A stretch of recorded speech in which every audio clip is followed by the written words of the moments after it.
So hello everyone, this है Arushi Pratap. I hope आप सभी बहुत ही अच्छे होंगे। आप सभी का स्वागत है क्रिप्टो पीएम चैनल पर, जहां पे आपको क्रिप्टो रिलेटेड न्यूज बताई जाती है। तो जैसे कि आप देख पा रहे हैं कि मार्केट पूरी हरी हुई पड़ी है, ग्रीन हुई पड़ी है, और हमें बहुत हाई हाई परसेंट में क्रिप्टो को देखने को मिल रहा है। तो बिना किसी देरी के हम स्टार्ट करते हैं वीडियो को। Make sure you like and subscribe the channel. Black rock and bitwise ने अपडेट किया अपना बिटकॉइन ईटीएफ का फाइलिंग एसईसी के साथ। तो जैसे कि हम जानते हैं, ये दोनों कंपनीज जो है अपने बिटकॉइन के स्पॉट एटीएफ को लेके बहुत ही एग्रेसिव है, पूरी कोशिश कर रही है कि जल्दी से जल्दी इनका बिटकॉइन ईटीएफ अप्रूव हो एसईसी के थ्रू। तो world largest asset management company black rock और साथ में बिटवाइस ने अपनी फाइलिंग्स में कुछ अपडेशन की है, कुछ अमेंडमेंट्स की है एसईसी के साथ, ताकि जल्दी से जल्दी एसईसी इनकी जो फाइलिंग है, इनकी जो एप्लीकेशन है, उसे अप्रूव करे।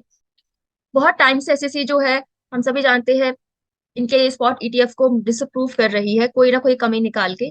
तो उस कमी को ये कुछ ना कुछ अमेंडमेंट से पूरा करना चाहते हैं। तो जनवरी में इनकी डेडलाइन है। अगर जनवरी में अप्रूव नहीं होते स्पॉट ईटीएफ, और अगर हो जाते हैं तो क्रिप्टो के लिए बहुत अच्छी बात है। लेकिन अगर नहीं होते हैं तो बाद में मार्च में तो अप्रूव हो गए ही हो गए। लेकिन उससे पहले पहले ये मतलब कुछ अमेंडमेंट्स लेकर आ रही है। जैसे इन्होंने अपनी S1 फाइलिंग एसएससी के साथ की है, और बिटवाइस भी सेम वही चीज कर रही है। 28 नवंबर को इनकी ब्लैक रॉक की और नेस्डक की मीटिंग हुई थी। तो जो भी प्रॉब्लम्स एसएससी कंसर्न कर रही है, तो उन्हें यहाँ पे ये देख रहे हैं, और उसके अकॉर्डिंग जो भी चीजें हैं उनके बीच, उसे सॉल्व आउट करने की कोशिश ये कर रहे हैं। और जैसे कि हम जानते हैं कि बिटकॉइन के प्राइस ने 42,000 हिट किया है, 13% इस हफ्ते में ये बढ़ा है बिटकॉइन। लेकिन ये जो एडम बैक है, ब्लॉकस्ट्रीम के सीईओ, ये कुछ ऐसा बोल रहे हैं जो थोड़ा सा शॉकिंग भी है और इंटरेस्टिंग भी है। तो ये बोल रहे हैं कि बिटकॉइन का इन 2 सालों में प्राइस 700,000 जाएगा। आपको ऐसा लगता है कि ये प्राइस कुछ ज्यादा बोल रही है, या फिर इतना तो जाना ही चाहिए? आप नीचे कमेंट्स में बताना। Moving to next news, Robinhood ने अपना क्रिप्टो ट्रेडिंग सर्विसेज लॉन्च कर दिया है यूरोप में फाइनली।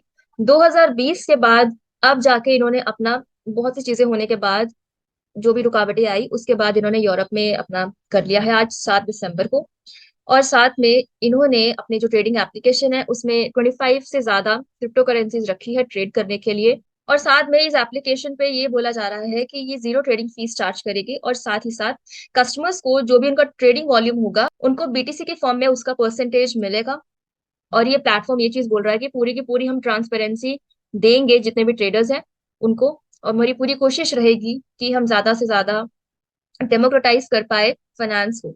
मैंने पिछली न्यूज में बताया था कि रिबेट वगैरह ये देंगे। तो जो भी ट्रेड करेंगे, सेल या बाई करेंगे, उसमें इनको रिबेट वगैरह कंपनी देगी। रॉबिन हुड ने अपना जो पहले बताया था, रिवील किया था कि नवंबर में करेंगे, तो अब इन्होंने दिसंबर में कर लिया है। और साथ ही साथ में 6 महीने के बाद, जब इन्होंने अपना यूएस से जो भी क्रिप्टो ट्रेडिंग सर्विसेज है उसको एंड किया था, क्योंकि उनका जो भी रेगुलेटरी प्रेशर उनके ऊपर आ रहा था, उसके बाद इन्होंने यूरोप में अपना एक्सपेंशन कर लिया है। मूविंग टू नेक्स्ट न्यूज, जज ने बाइनेंस के जो सीईओ सीजी है उनके गिल्टी प्ली एक्सेप्ट कर ली है, और इनको फेब्रवरी की सेंटेंसिंग दी गई है। तो जज यहाँ पे बोलते हैं कि this court hereby accept the guilty plea of the defendant to the charge, and the defendant is adjust guilty of such offence. तो मनी लॉन्ड्रिंग के रिगार्डिंग जो इनकी गिल्टी प्ली थी वो अब एक्सेप्ट कर ली है फेडरल जज ने। और साथ ही साथ अभी तक इनको कोई जवाब नहीं मिला है यूएस से निकलने का, जिससे ये यूएई जा सके और अपनी फैमिली से मिल सके। तो जो इन्होंने बैंक सिक्रीसी एक्ट वायलेशन किया था, जिसकी वजह से इनको यहाँ पे $4.3 बिलियन का सेटलमेंट करना है यूएस एजेंसीज को। और साथ ही साथ इनको बाइनेंस के सीईओ से स्टेप डाउन करना पड़ा था, और साथ ही $150 मिलियन रेगुलेटर्स को इनको पे करने थे। और अभी ये रिलीज हो चुके हैं $175 मिलियन बॉन्ड देकर। माना जा रहा है कि यहाँ पे इनको अलाउ किया जाएगा ताकि ये यूएई वापस जा सके। लेकिन जो फेडरल प्रोसिक्यूटर्स है उनको थोड़ी सी ऑब्जेक्शन है कि क्या पता अगर हम इनको भेज दिया तो क्या पता ये वापस ना आए। और जाओ ने यहाँ पे बोला है कि वो अभी कोई फ्लाइट रिस्क नहीं लेना चाहते। जेपी मॉर्गन के सीईओ जेमी डायमंड यहाँ पे गवर्नमेंट को अर्ज कर रहे हैं कि बिटकॉइन को बंद कर दो, क्रिप्टो करेंसी पे बैन कर दो। सीनेट बैंकिंग कमेटी की जो हियरिंग थी उसमें जेपी मॉर्गन के जो सीईओ है, तो यहाँ पे वो अपना स्ट्रॉन्ग ओपोजिशन दिखा रहे हैं कि बीटीसी को और क्रिप्टो करेंसीज को बैन कर दिया जाए, क्योंकि इससे money laundering, trafficking, drug trafficking, tax avoidance वगैरह बहुत क्रिमिनल जो एक्टिविटीज है वो बहुत बढ़ती जा रही है। इसका कोई यूज केस ऐसा नहीं है, इसका यूज केस सिर्फ इन्हीं चीजों में है। तो जैसे कि हम जानते हैं कि ये बिल्कुल भी मतलब इतने पॉजिटिव नहीं है जैसे इनका पास्ट एक्सपीरियंस है। इन्होंने नेगेटिव ही नेगेटिव बोला है। इन्होंने यहाँ पे बोला कि अगर मैं गवर्नमेंट में होता तो मैं क्रिप्टो करेंसीज को तो बंद करा देता। तो जैसे कि पहले इन्होंने बिटकॉइन को हाइप्ड अप फ्रॉड बोला है और कंपेयर भी किया है पेट रॉक से एंड पता नहीं क्या क्या। अब ये बोल तो रहे हैं नेगेटिव चीजें क्रिप्टो करेंसी के बारे में, लेकिन जेपी मोर्गन जो है पूरा का पूरा ब्लॉकचेन टेक्नोलॉजी पे एंगेज्ड है और साथ ही साथ बहुत सारे जो ब्लॉकचेन प्रोजेक्ट्स हैं उसमें इन्वॉल्व है। अब मुझे तो देखो समझ नहीं आता कि पहले से इन्वॉल्व है उस चीज में और उसी चीज को कैसे गलत बोलते हैं। और जो भी इनका मानना है, अब क्या कर सकते हैं। और जो सेनेटर वॉरेन है यहाँ पे कांग्रेस को ये अपील कर रही है इसके रिगार्डिंग एक्शन लिया जाए। और साथ में रिचर्ड टैंग जो कि अब बायनेंस सीईओ है, इन्होंने ट्वीट किया था कि ये जो भी बैंकर्स है ये शटिंग डाउन कराने पे तुले हुए हैं क्रिप्टो इंडस्ट्री को।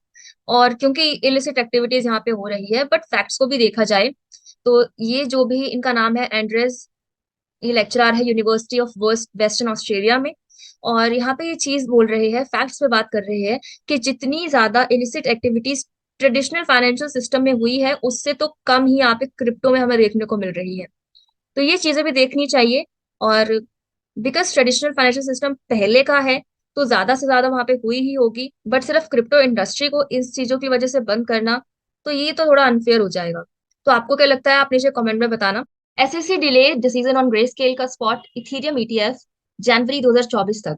तो अभी एसएससी ने इथीरियम का जो स्पॉट ईटीएफ है उसको डिसअप्रूव कर दिया है और आगे का टाइम मांग लिया है जनवरी तक का। अभी देखो बिटकॉइन का तो कुछ अता पता नहीं है स्पॉट ईटीएफ का, जनवरी में क्या पता हो या ना हो। मेरे ख्याल से तो जनवरी में नहीं होगा, ये बाद में करेंगे जो उनका लास्ट डेडलाइन है।